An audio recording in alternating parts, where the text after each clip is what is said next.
Welcome to the Lean Out Your Business podcast, a show dedicated to helping entrepreneurs accelerate business growth and simplify success.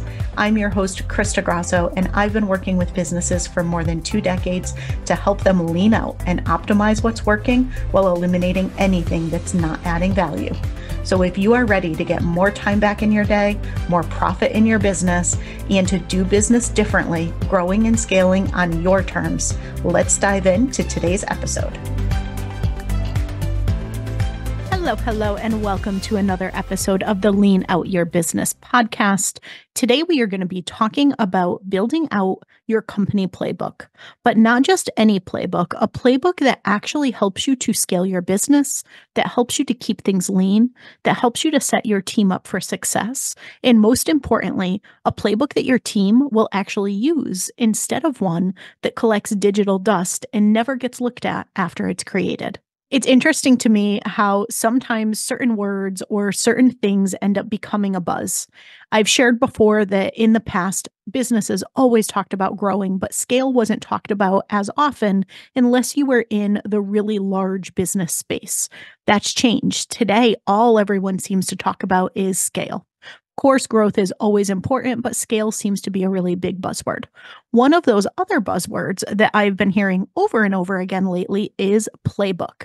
And this is one of those ones where I've been telling businesses for more than 20 years now that one of the most important and valuable things that you can do, especially as you start to uplevel your team, especially as you start to scale, is have a company playbook. And people would look at me funny and say, "What is a playbook?" Today, playbooks are finally getting the spotlight that I feel that they deserve, which is incredible. And I really wanted to take some time and break down what I think is important when it comes to playbooks. Because as what can frequently happen when something starts to become a trending topic is people can sometimes miss the real intention behind something and the way to leverage this incredibly tool to drive the results and the success that you ultimately want in your business. So in today's episode, I'm going to break down what I consider to be a playbook, what I consider to be really important when you're building your playbook. And I'm going to share some lessons learned with you from some of the playbooks that I regularly build out for companies, even companies with, 50,000 employees. There is an art and a science to a playbook that actually gets used, whether you have a team of 3 people or whether you have a team of 30,000 people. And a lot of times people will do the act of creating the playbook. They will check the box, but then the playbook never actually gets leveraged. And if you're not going to use it, don't waste your time creating it. So I will break down and share some of the mistakes that I see businesses make really regularly and some of those things that you want to keep in mind so this actually becomes the valuable asset that it should be in your business. So let's start with what a playbook actually is. And if you are familiar with sports, I'm not really a big sports fan, but that being said, the word playbook is used really frequently in sports, especially in football. And it really specifies a team's strategies and plays to win the game. Well, the same is true in our business. What are the things that you do? What are the strategies that you leverage? What are the plays that you use, i.e., the tools, the systems, the processes, the approaches? What are the things that you do to win the game of business, to win new customers, to retain customers? What is your recipe for success? That's what you're going to want to put in your playbook. Now, playbooks have a whole lot of different names, and there's a lot of different flavors of playbooks too. Sometimes they're called company playbooks or business playbooks or brand playbooks. Sometimes they're called manuals. I've heard them called company and operations and training manuals. They're frequently called handbooks, employee handbooks, culture handbooks. Each one of these has a slightly different flavor to it, but at the end of the day, it all boils down to what I would call your company playbook. I've also seen people break that down further and they have one overarching company playbook, they have one operations playbook, they have one sales playbook, they might have a marketing playbook, right? There's a lot of different ways that you can approach this, but for today, the context that I want to share is just one overall company playbook that has the essential things in it that you need to deliver an exceptional experience for your clients, to run your business really efficiently, really effectively, really profitably, and that shares who you are, what you do, and most importantly, why you do it. So here's how I define a company playbook. To me, it's an overarching series of principles, practices, and guides that communicate what your company does, how and why it does it, and that gets everyone in the company on the same page and sets them up for success and scale. It's really a container or a hub for all of your important business context, your business strategy, and the tactics, the things that you do day to day so that your team can be successful. If you have a lot of systems or processes or SOPs in your business, the playbook is a great way to house those things. You're not necessarily going to put every individual one in your playbook, but you are going to link to them from your playbook. Here's the things that I think are really important to include in your playbook when you're first starting and then over time. So let's assume that today you really don't have much of a company playbook if you have one at all. Where I would start is think about this through the eyes of somebody new who joined your business. What do they need to know?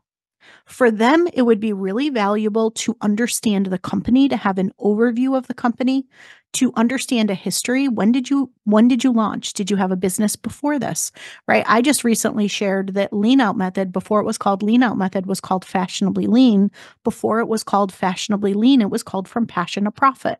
Right? I launched this in 2007, but it's evolved a lot over the years. That's kind of interesting for somebody new to the business, and they should know that.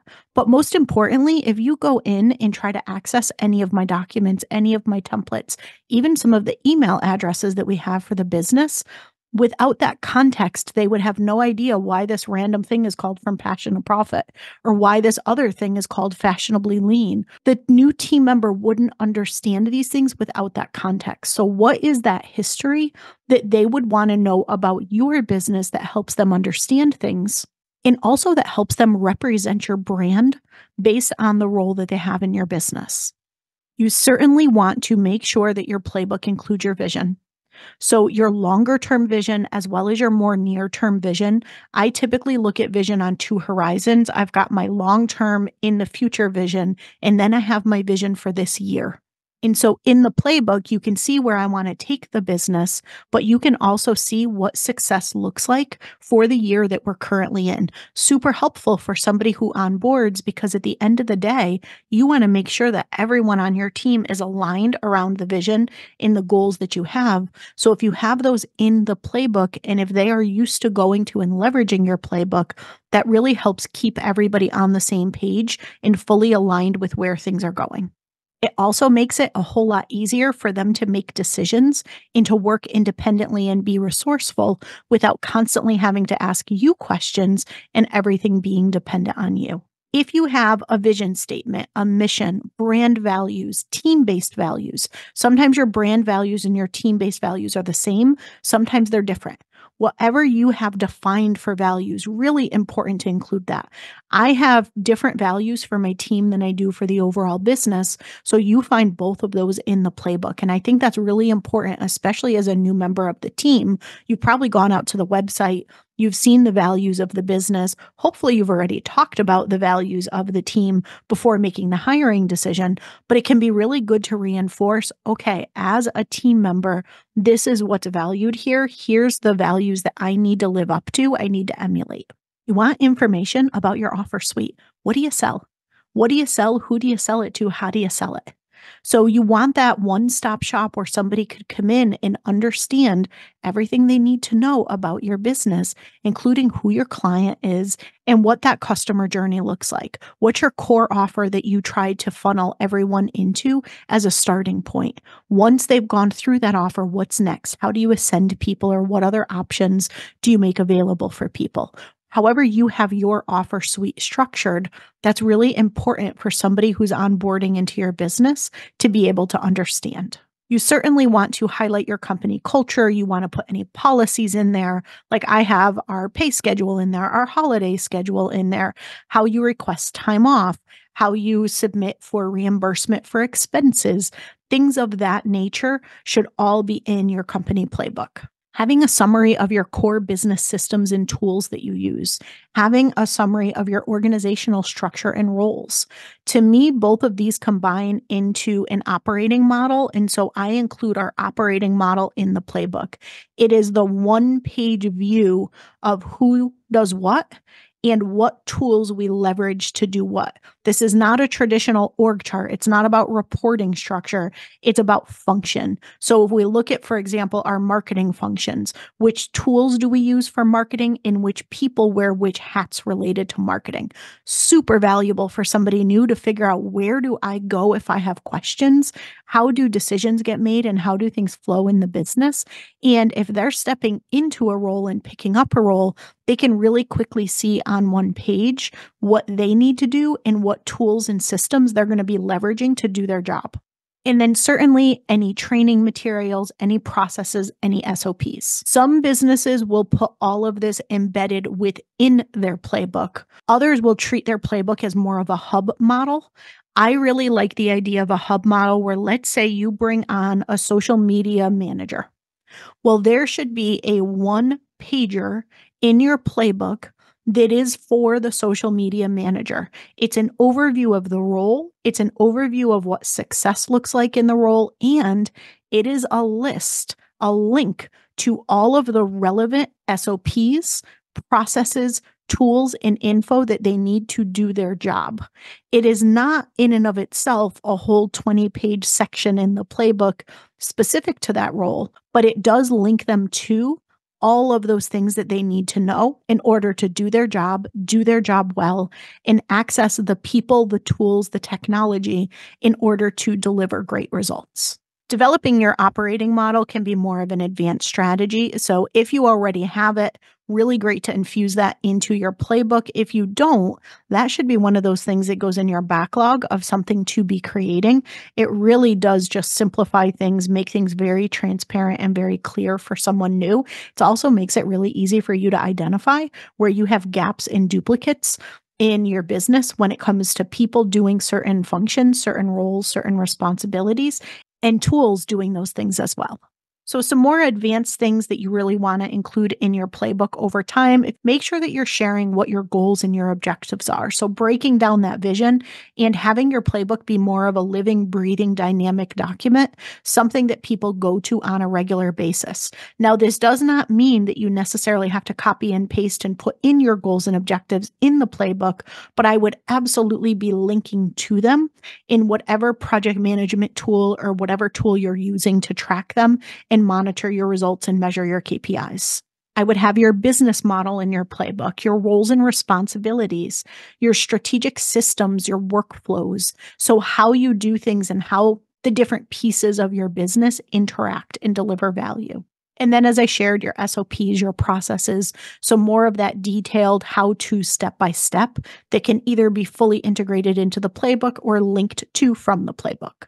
So that's some of the what should go in your playbook. When it comes to the where you should create your playbook and what tools are best for it, I believe that if you want something to be used, if you want something to be used regularly, your playbook should be a place where people already are. If they have to go open up some Word document or some Google Doc and access something in a system they don't normally use, they are going to be far less likely to access it and to use it. So where does your team spend their day, all day, every day? And how can you either infuse your playbook there, or at a minimum, how could you infuse links to your playbook from that place so it makes it very easy for them to find, access, and open and update the playbook that you have? I know for us in Lean Out Method, we actually have my entire company playbook inside Monday.com. I know you've heard me mention this before. I am a huge Monday fan and have used it since the day they launched back when they were Depulse.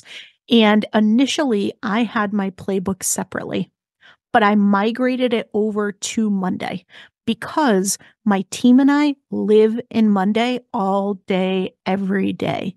The other thing is that when it comes to our systems, when it comes to our strategic systems and our 4 levels of systems all the way down to our SOPs, I don't approach systems the same way most people do.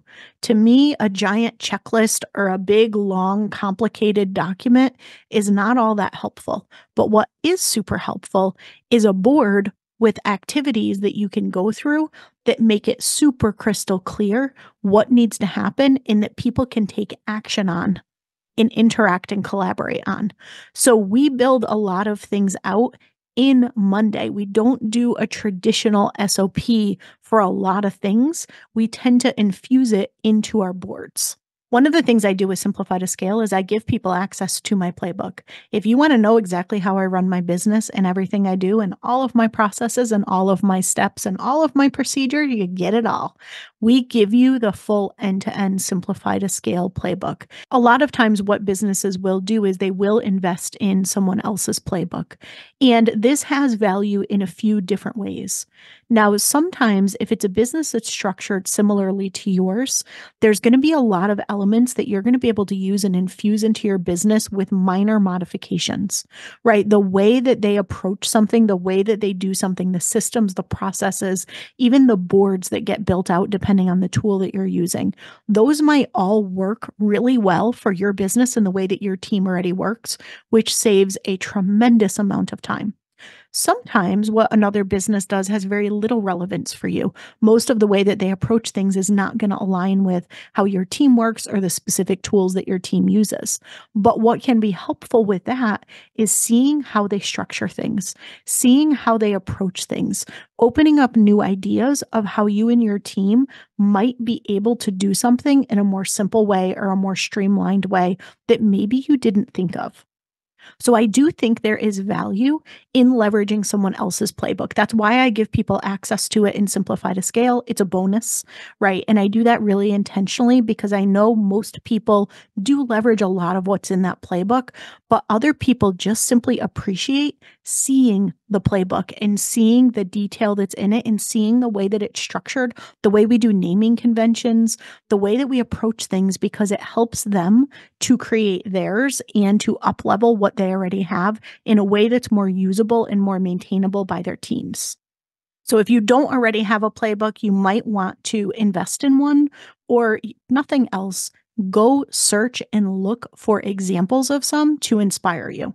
If you do already have one, certainly look for opportunities to improve upon it.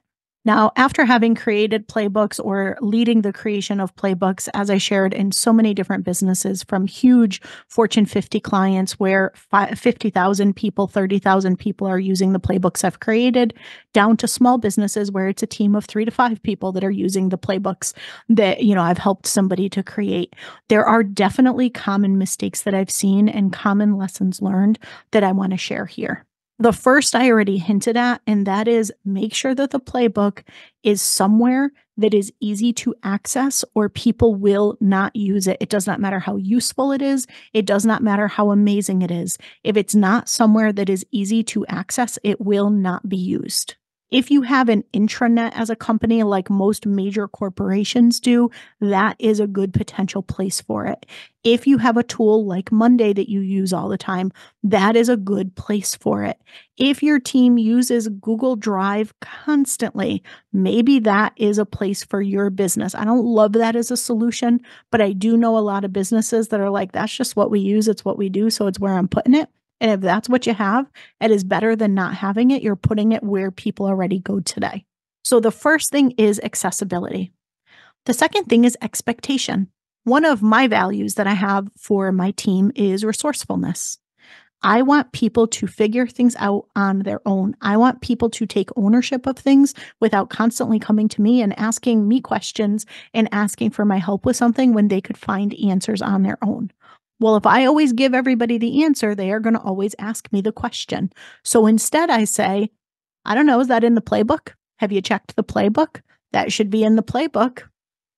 And if we have to talk about something because it's not in the playbook, my team knows that the takeaway out of that conversation is that they go and update the playbook or they go and add it to the playbook. So there are no one-off things that are done. There are no one-off conversations.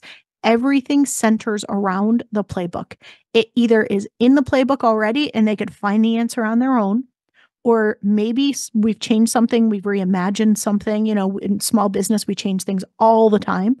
So maybe the playbook needs to be refreshed to align with the new way that we're doing things. Or maybe it was something that never got documented. Great. That conversation is an opportunity to update it. So the thing that I've seen work really, really well, especially when I do large scale agile transformations and there's an agile transformation office or there's a team of internal coaches. I'm frequently building teams of internal coaches in places, right? And what will happen is people by default want to answer the question.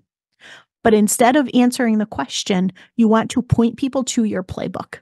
If the playbook has the answer in it, you do not want to answer. You want to send them to that playbook. No matter how big your company is, if it's you and 2 freelancers or if it's you and 200 employees, you want to make sure that you're pointing people to the playbook and setting the expectation that the playbook is the first place they look for something, and that if something is missing, the playbook is updated. This is the other mistake that I see sometimes, where people will centralize the control of updating a playbook with just a couple people and lock out access for everyone else. One of the most effective ways to keep a playbook useful, relevant, and something that people are engaged with is to give people the ability to update it. I did this at a company with 30,000 employees. You would think there is no way you would want 30,000 people potentially going off and changing that playbook. We made it an open source wiki. We did it really intentionally because we knew of 30,000 employees, how many people are really going to go in and update the playbook? Not that many. They all know that you can see who tracks changes. So it's not like people are going to go out there and intentionally spam things. But it made the playbook actually useful. In the past, they had tried multiple playbooks and it always collected digital dust. It did not get leverage. But when we made it an open source wiki and we explained to people, one of the first things that was on the playbook was, here's how you update it, here's when you update it, and here's where you go if you have questions. All of a sudden, it became a tool that people actually used.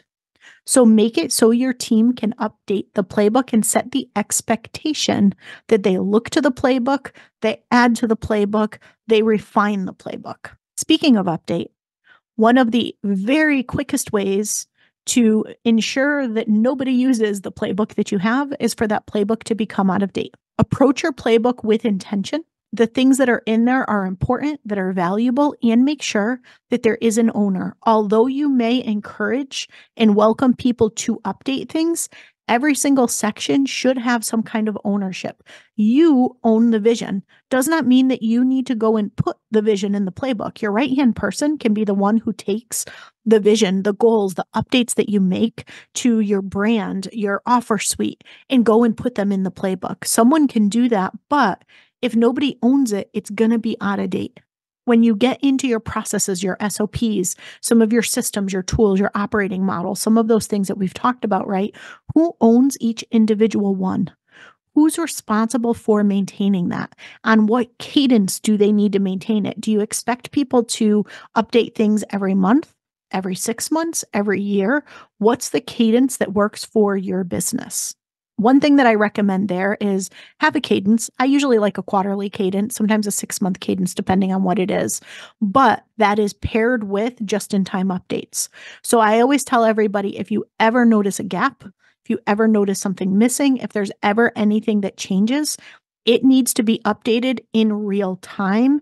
And on a 90-day or 6-month cadence, you need to go and review the ones that you're accountable for and make sure that they're still accurate. So you're catching the changes that are needed right in time, and you're going out on a regular basis to make sure that things don't get out of date. I just helped a company up-level a playbook that was going to be used by more than 50,000 employees. And the mistake that they made, the one that I see made in almost every business I've ever consulted with, is they have documents, templates, or links in multiple places. And what was happening was they'd be on one page and the template would be correct. They'd be on 3 other pages and the templates would be incorrect or outdated. Nobody could find the right template because there were different versions of the templates. So here's what I advise them to do and what you want to do. You want to have a single place where all of your templates, all of your documents, and all of your links are stored. And on all of those other pages that you have where you're talking about something and you're referencing something, You want to link to that one central page. You do not want to duplicate the document, duplicate the link, or duplicate the template. That way, you only have one place where you need to maintain things, where you need to update things. Things are always accurate. Things are always easy to find, but you do not want to repeat anything anywhere. So that's the takeaway, is how can you have everything in one place? And how can you reference or link to that one place without it being a direct link to a document or a direct link to a template anywhere but on that one page where you store the master of everything? That right there will help you keep things up to date and will save so much time and so much frustration. The final thing I want to share about a really effective company playbook is that less is more. This is one of those scenarios where you want to look at what are the most essential things that are really going to help your team members know what to do, to know what success looks like, to understand the company, the culture, the vision, the values, the guiding principles. What do they need to know to do their job well, to understand how they're being measured, and ultimately to know what success looks like? And what are the policies, or what are the things that are really important that people need to do from a compliance perspective, or that people need to effectively do their job and help you run the business and deliver an exceptional client experience? Think about what those core things are and integrate them into your playbook and link to everything else that's outside of that. As I shared, Company Playbook is one of the things that we focus on together inside our Simplify to Scale mentorship program. This is where we help you to simplify and streamline your business operations so you can scale your impact and profit. It is a very high-touch, small circle mentorship experience with me for 6 months, and the playbook is one of the things we look at. And I do give you access to the entire Simplify to Scale framework and playbook, including what we use within Lean Out Method. If that would be valuable to you, I encourage you to go to leanoutmethod.com/scale, check out the program, see if it seems aligned for you. Go ahead and apply to join us, or put some time on my calendar and we can chat about it and see if it's a great fit. I hope you found this really valuable today. I will see you again next week.